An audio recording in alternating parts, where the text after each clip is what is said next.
everything that the doTERRA vision revolves around this. The product, the people, the culture. So starting on who is doTERRA, right? Well, many of you know, but if you haven't been, this is the rendering. But our actual office space and product center is now open out in Eagle Canyon, which is in Honeydew, Randburg, right there. If you haven't been, please come over. It's a great place.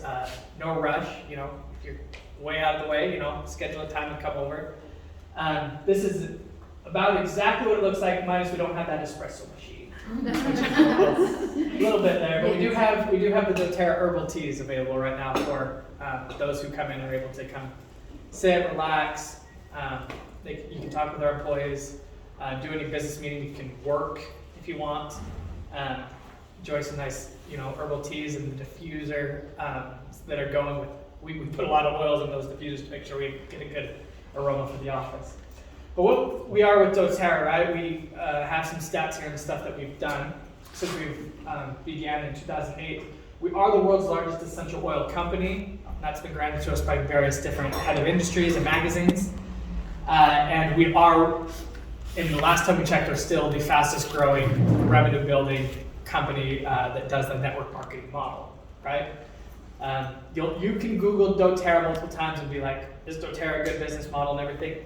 And you'll always get the most biased opinions on things, but if you go through some pretty good sources, you'll always see on people who recommend, if you're interested in network marketing, doTERRA is always in their top.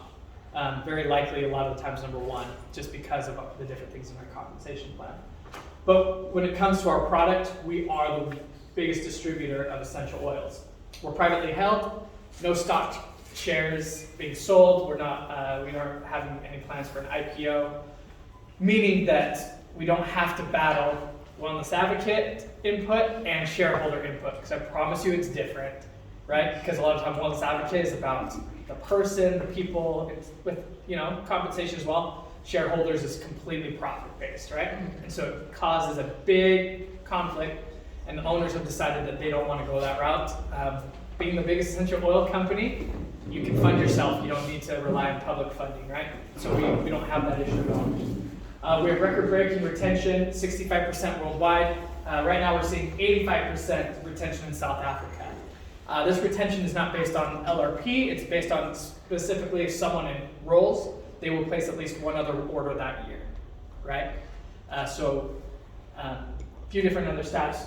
Our LRP percentages that we look at, right, of people ordering monthly is about 50%, right, of our customers will actually order on a monthly consistent basis. I'd like to get that to 60%. I feel like 60%, that would be tremendous for the industry, and that would be tremendous for even doTERRA. But we're doing a good job as well on that. So, interesting there. $45 billion, or 45 billion rand. Ooh, $45 billion would be sweet.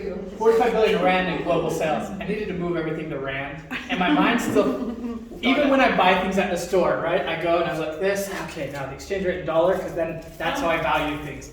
Ooh, that's expensive. Well, that's right. So, sorry, I'm still American trying to South Africanize myself. But we have 10 million customers globally, 3,200 corporate employees globally, and we are the 20th office. I made sure we beat Thailand. They came in hot. Those Asian countries, they are competitive. And so we were both battling. We got our office opened right before them, so we were the 20th office with them being 21. And a few other coming. So pretty exciting what we're able to right now be doing globally throughout doTERRA. Now with doTERRA. Do you mind to go back to the previous slide, please? One before, and the one before, please. You'll see this slide again. That's good. Good notes. Okay. Now with doTERRA, those of you who have maybe been with us a minute, you've heard this phrase probably quite a few times, the pursue what's pure, right? It's on a banner I brought out there, it's on multiple different marketing materials that we do. This pursue what's pure motto came from the inception of the company. And we've really just started using it in the last few years as we've tried to always remember why this company was started, right? When the company began, it was a bunch of our founders who kind of separated. They worked in the essential oil industry for a while. our most ambitious, fearless leader, Emily Wright, she had been using essential oils in her home for years now and would study them and really starting to understand them. But she had veered from the company she was working for because she was very concerned about the ethical values that were going down the drain, that were just being given up for profit. And she was now frustrated because she desired a product for her family that no longer existed on the market. Could not be found. It just was no longer there when it came to a pure, potent essential oil. So she came up with the courage to talk her partners into, let's start our own essential oil company, but we are going to offer the best product. That is what we're going to do, and we're not going to compromise on that. You can look at different, they talk about this story a lot because it really comes to the heart of what they do. But they went through a lot of different discussions on how to do this business, and while they were doing it, all they kept going was, Emily, have you found the pure oils yet? And she was like, all the pressure's on me, and they're like, yeah, you want to do this, right? Like, we need to see if we find the pure oils. And one day, they got a few different samples, and nothing came in, but finally they worked with the right distiller partner that they knew, hey, we can actually do this. They did all the tests. We actually have pure essential oils. Now we just need to find a way to expand it. And they have, right? Now we're a very large company globally. But this standard hasn't changed. And now we want to make sure we reiterate it in all of our branding. And when we look at this, the pursue what's pure. The pursuit to have the most pure, potent essential oil on the market. So how we're doing that, right? Starting with this first one, the one drop. Hopefully you've seen our CPTG standard, right? Certified pure. We're now using the word tested grade just because it makes governments feel a little less, they get a little anxiety about the word therapeutic, which is very odd because it's not a very scary word. But the company has decided, because there's different governments and we're dealing with as a global company, we want to keep the branding the same. We haven't had problems with therapeutic here in South Africa, but we just want to make sure we follow globally. So we'll be transitioning to certified pure tested grade instead of therapeutic grade. Nothing changes, just the name, right, on the acronym. But what this was put in was to make sure that we have the best essential oil on the market. And then we started Source to You, which is our transparency for you to be able to check that we're actually keeping the CPTG standard, right? And what the CPTG is, the market purity. It makes sure that we do all the necessary works in sourcing and testing, right? And then delivering the best essential oil. So with the CPTG standard, you'll have different companies that will claim 100% pure essential oil, that, oh, we have a very pure essential oil, or however everyone markets theirs, this is how we market ours. Because anybody can claim 100% pure, but there's no regulation on that, right? When doTERRA went away, because we used to say 100% pure and we went away from that, we kind of got a negative pushback, like, oh, you're not confident and you're 100% pure? And we said, no, our branding instead is going to be CPTG, check us with Source to You. You won't find a more pure product. Instead of just fitting in with the crowd trying to claim 100%. Does that make sense? Mm-hmm. But that's why that branding changed. Is instead we wanted to say, everyone's claiming that, there's no regulation on it, anybody can say 100%. We're not going to just play that game and say, but we're the real 100%. No, we'll say our standard CPTG, and on top of that, no one else has something like a Source to You to go check us, right? So that's been a really good model. So now with that in the sourcing, the best thing about these essential oils, right? So they're aromatic compounds found in different plants. And when I've been working now for doTERRA about, I'd say it was about a year, doTERRA had announced that they were building out the corporate campus and we were going to be able to move into it. Beautiful global campus. We now, I think, have 8 buildings that are huge office buildings, right? This is our global campus. And then we now have our manufacturing and production. It is quite an operation that they have with them. But when they announced that all this was we were going to move into this, they also announced all the buildings were debt-free. Which some people might have thought, like, what an arrogant thing to say. Like, oh, shading your money around. But instead the company was saying, no, we've invested to be debt-free because we want to make sure that we're able to keep all our commitments and we're never in debt to someone. I started getting questions as a phone agent about people saying, well, why is doTERRA not buying more farmland? Why are we not getting more farm stories? So now I'm like, yeah, you're right. Why are we not doing that? And it was actually the same time that owners were presenting this co-impact sourcing model. And that is why they chose to, let's be a debt-free company, and instead of go own all the land we can get, instead let's go partner with the best farmers and growers in the world, right? Because if you take an essential oil grown out here, right? If we grow a helichrysum out here, it's actually helichrysum's an oil grown very well, right? It's a plant grown very well in South Africa. If you try to go grow helichrysum in Canada, it doesn't grow the same. It actually has a completely different chemistry, different compounds, and the purity, we may be able to get pure out of it, but it may cost more because to get the pure, good chemistry out of it, we only can get a little yield, right? To get the A grade. It's quite a process. So what we decided to do is we're actually to continue the standard of having the best oil is to find the best raw materials or the best plants. So the co-impact sourcing model began, and it is, we sent sourcing managers all across the world. We hired people all across the world. Our Africa sourcing manager, he's named Jared, he's based up in Kenya. And his job is to literally just travel across Africa and find the best plants in the world. And they'll do tests of plants that are grown here that are grown in Asia, and we'll compare. And we'll say, ooh, those plants in Africa are good, or those plants in Asia are very good. And then as we go in the process, we will always find the best raw materials. It's quite an operation, and it's fun to watch. But when you look at other companies and how they're bringing essential oils, this is the model that you'll see, right? You have the farmer or the grower, and they'll own their own distillery, or they'll work with the distiller, whichever they can afford or they're working on, to then get their crop to become an essential oil. They then need to work with a broker, right? Somebody who's in sales who's going to say, who wants this oil? Now, the biggest purchaser of essential oil prior to doTERRA, now no longer having a focus to own farms, but partner with farmers, the biggest purchaser of essential oil would have been Coca-Cola.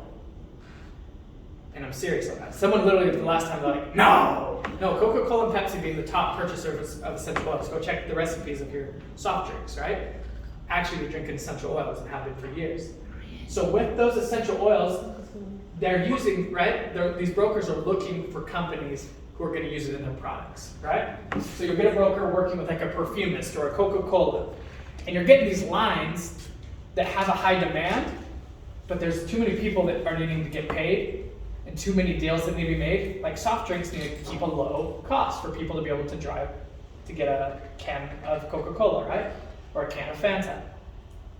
And so you'll see that actually the farmers were facing a dilemma where their demand was actually going up, which is good, their profits are being cut. So you're working harder for no more money, sometimes less. But you have to produce or else nobody's going to buy from you, right? And the brokers always will have the power because they have the money, right? So that's what was going on, and this is typical business. This is what happens a lot of the time.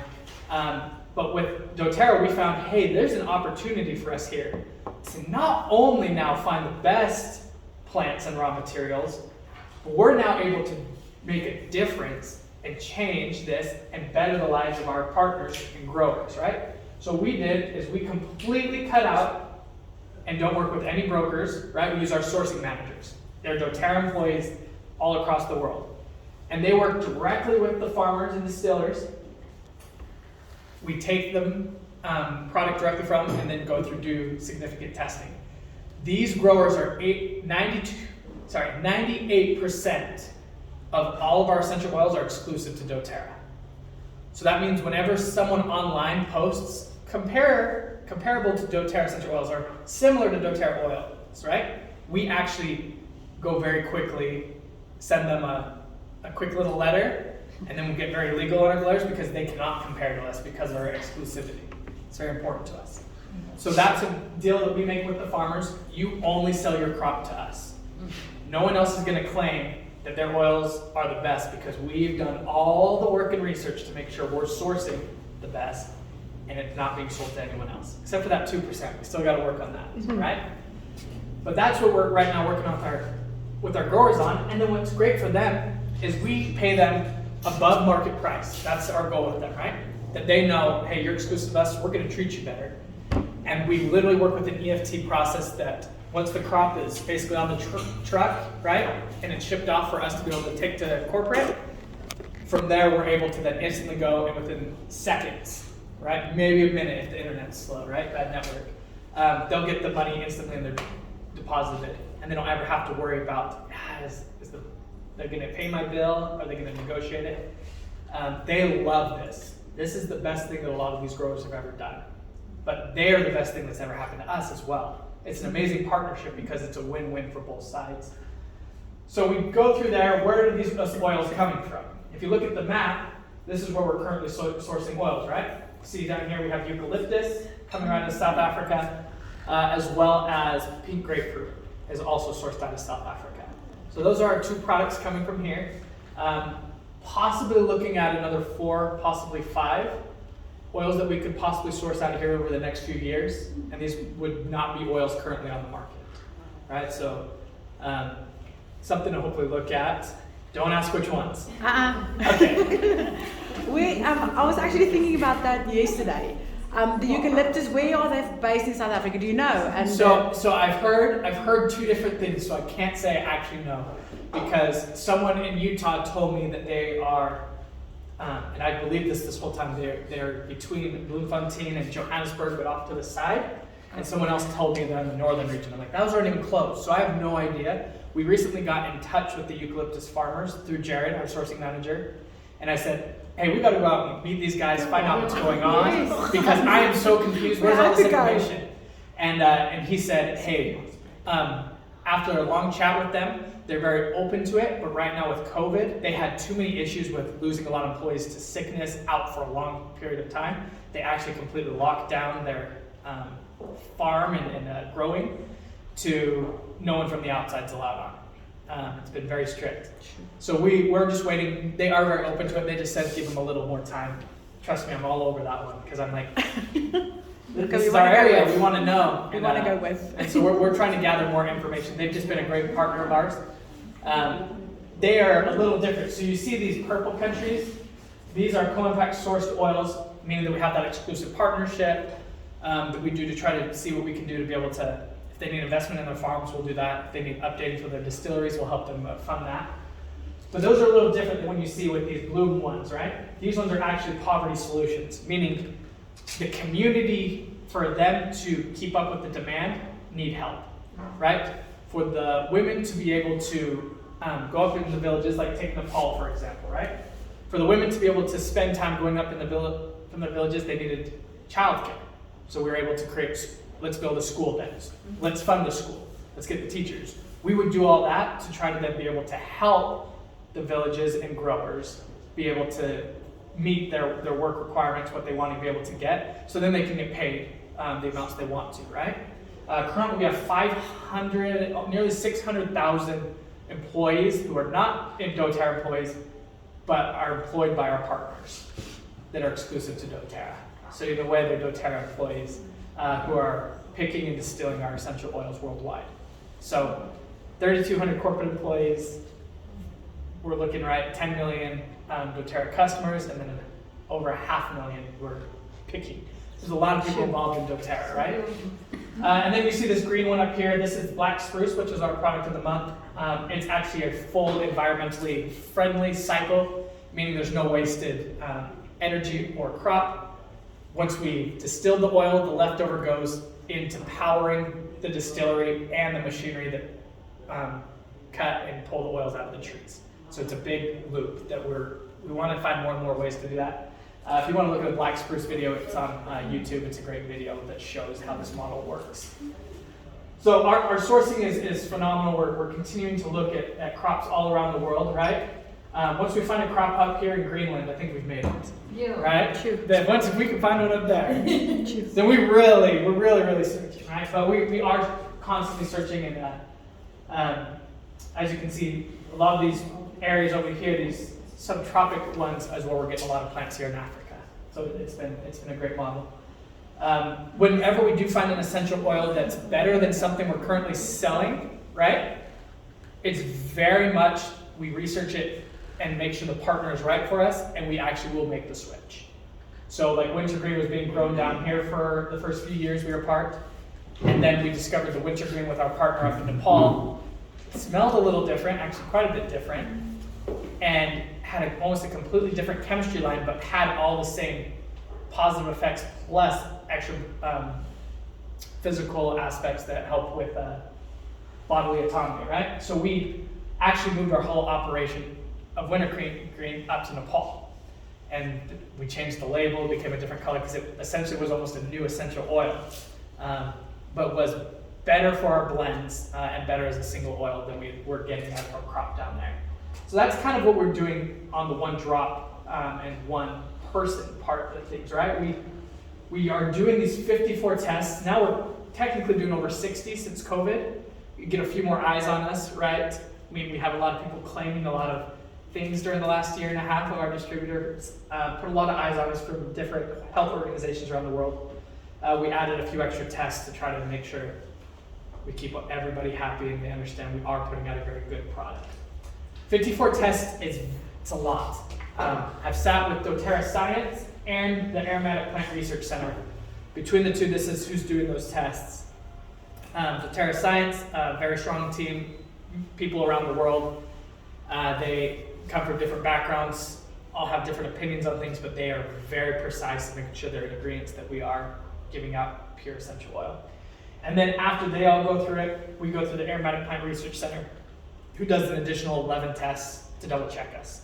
APRC, what's great about them is we have a great partnership with them, that they know our mission, and so they know that continually, when they're doing research, that they're looking if someone has a worse product, or someone has a better product than us, or if we're not meeting a standard, that we don't sell that oil, right? If we sell an oil that doesn't meet our own standard, the thing about being the biggest essential oil company is everybody's testing our oils. And everybody's got an eye on us, right? So we don't compromise on this at all. And they are a big help on making sure that, hey, this oil that came through actually isn't distilled correctly. It doesn't meet our grade policy, so we won't sell it. So APRC, knowing that they know our standard, they did this research for doTERRA, and they took the 50 essential oil companies that you could find online, right? The 50 biggest ones. And that includes direct sellers, online sellers, retail sellers, box stores, and then they tested all their essential oils. And then they presented this to us. Of those 50, 3 companies actually had consistent pure oils, with doTERRA being one of the 3.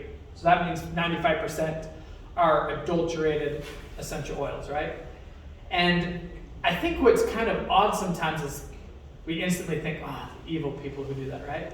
A lot of these times these companies have no idea. They have no idea they're selling adulterated oils, right? We had a company who put online not too long ago, and it became a big thing, that they literally put their oil next to doTERRA oils and compared all theirs all the way down and said, very comparable at a better price. doTERRA then went and said, you can't do this. They continued to do it, went to APRC and said, can you research all their oils? And we went and posted all their stuff and said, if you're gonna say the things, here's the actual difference, right? And that poor company wrote us a letter being actually not only apologetic, but very frustrated because the people and brokers they were working for claimed pure certified essential oils. So it's very odd that sometimes even the companies are completely unaware because they don't work directly with the farmers. They're just working with someone who's saying this is pure essential oil.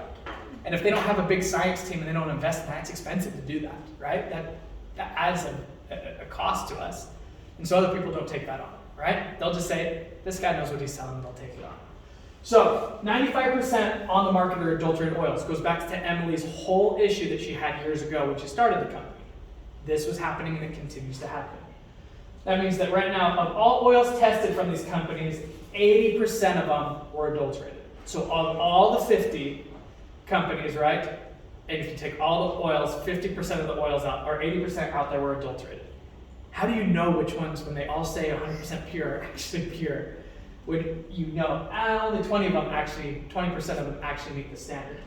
Some reputable companies were actually 100% from A to Z on their products. They were completely adulterated. Other large companies are more than 50%. So it's kind of a messy thing. There are these other 2 companies, shout out to them, great for them. They're a lot more expensive than us. You could buy lemon for 1,500 rand, go ahead. It's very expensive to try to go through the process of distilling your own, right? So on the market though, continues to be the issue is the mindset, right? In our pursuit what's pure, we want to make sure that we don't fall into that ever. So the co-impact sourcing model, we work with the best growers, we make sure we take care of the environment, we replant when we're harvesting, and then we look for poverty solutions as well. Where in the community could they use help? Water systems, schools, and this is straight up out from the co-impact sourcing part that can make the sourcing better, can make their operations better. We don't own any of these lands or operations, we're fully a partner. But being an exclusive partner, we get things done the way we need to, at the standard that we need to, and they also get paid at a price that they deserve. So it's a really beautiful model. And then wrapping this whole part up then, and the mission is the community, right? The doTERRA culture is a beautiful thing. It's one of the reasons that I've been in doTERRA the years that I have, right? I left for a short 4 months to go pursue my riches, as I'll put it, right? I got offered a job, and I was like, I can't pass this up. Thanks doTERRA, helped me get through school, I'm on my way. Moved across the United States to a new city, in the security industry, and woke up every day sick to my stomach about how not only unethical the industry was I worked in, how much I hated my coworkers, how much, I'm serious, I legit would go to meetings and I would just be like, it was talking about how I got this cell because I totally manipulated this elder lady. Or, that was the culture, and it was like, yeah, right? Very, very I would agree, toxic masculinity culture. And I hated it. I got a call from doTERRA, and they said, hey, we have a job that we think you'd be great at if you want to come back. I packed my bags that day, and the next morning drove the 22 hours back to Utah to take the doTERRA job because I missed that culture so much. And I didn't realize how much I missed it until you go somewhere else, right? So we're really in a very beautiful place, and you won't find really anything else like it. We have Daphne's team members here, right? Right here. I'm like, where'd they go? Right here. Where do you see that we so openly will welcome Crossline in, right? Not completely different trees, and we just welcome them in because, hey, you're part of our culture, right? Lady I talked to not too long ago was up in the UK for a work trip. Right? She's at the sink in the bathroom, washing her hands, pulls out one of her essential oils, and the lady next to her is like, I'm in doTERRA too, right? And they have an embrace, right? Like it's a very worldwide culture where everyone, because of what exists here, this is what goes on in Japan. This is what happens in the United States. It's a very similar culture, right? Add a little South African twist to it for sure. But it's the same connectedness that you don't really find in a lot of different industries worldwide. It's a very beautiful thing. And one of the best things about it is that we partner with our wellness advocates to better their communities, right? A lot of companies do some good philanthropy, and that's great, but the doTERRA model of philanthropy is very much of a partnership, right? It's what are our partners as our wellness advocates passionate about? We have matching programs where if you want to do a fundraiser, you can work with Healing Hands and they'll match whatever you earn for whatever cause, as long as it meets our ethical and mission standards, right? We'll do projects. We literally did one in Alexander Township not too long ago with human trafficked and rape victims that we worked with our wellness advocates who have the skills, and we provided the oils and different things that they needed to be able to do that. We want to be able to do things like that because when I left the United States, Emily went through all the different stuff that they want me to accomplish, right? And then basically told me good luck, and as I'm walking out the door, she says, Addison, wait. All right, yes ma'am, like, please don't say anything that I'm gonna be upset about, right? And she said, don't forget what this is all about. You going down there is, I want a report of the good we're doing. That's the most important. She cares about the numbers, but she cares about the good, particularly that we're doing. That's really where she gets her passion in. She's recently announced she's switching positions so she can more focus on that, right? Within the executive team, she's taken a different focus so she can better work with that passion that she has, which is working directly in doing the good in the community and not focus so much on the profit of the company. So This is what we're all about. This is what I call we as doTERRA, is the doTERRA difference. This is why when you partner with us, when you come be a part of us, you can be confident that we are not any other company. That then when the competition comes out and other people claim, oh, here's our product that's better, and here's ours, right? We want to be as transparent and give you, the choice is yours, but this is how we know we're different. And we're completely committed to this, right? Why doTERRA didn't go spend all that, we wouldn't spend all that money to be debt-free and not buy farmland? It's not our model. We don't need to own all of the farmland and go through that. Instead, let's just make a difference in the world. It's much better, it's a more expensive model for sure, right? To have to work with all the growers, pay all those people individually, pay them a fair price, and they get a raise every year, which is also beautiful, right? As long as they're meeting it. It's a very expensive model to actually do co-impact sourcing, but there's nothing more rewarding for us than that. And we know that our wellness advocates appreciate that. And so we don't, that's what makes us different. Because we know people care about it, that's what we do. Our people, we care about it internally, externally our people care about it, people who care are gonna come join us.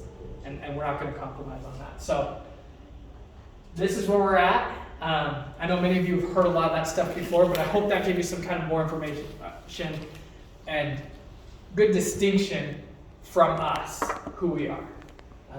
This is coming direct from whose time is this their first doTERRA event? Is there anyone in here? Okay. Live. Yeah. Okay. Other than the ones I'm doing on Zoom, right, or on YouTube, I did a few as well.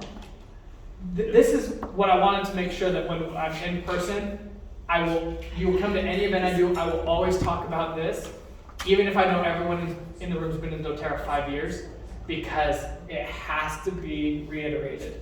Is the doTERRA difference is everything that we do. If you're going to partner with us and you want to be a part of us, and you don't stand by this, you're not a good representative of us, and we'll not give you as much attention, right? Daphne is one of my favorite people in doTERRA. One of my favorite people in doTERRA because she lives this. Darlene absolutely lives this, right?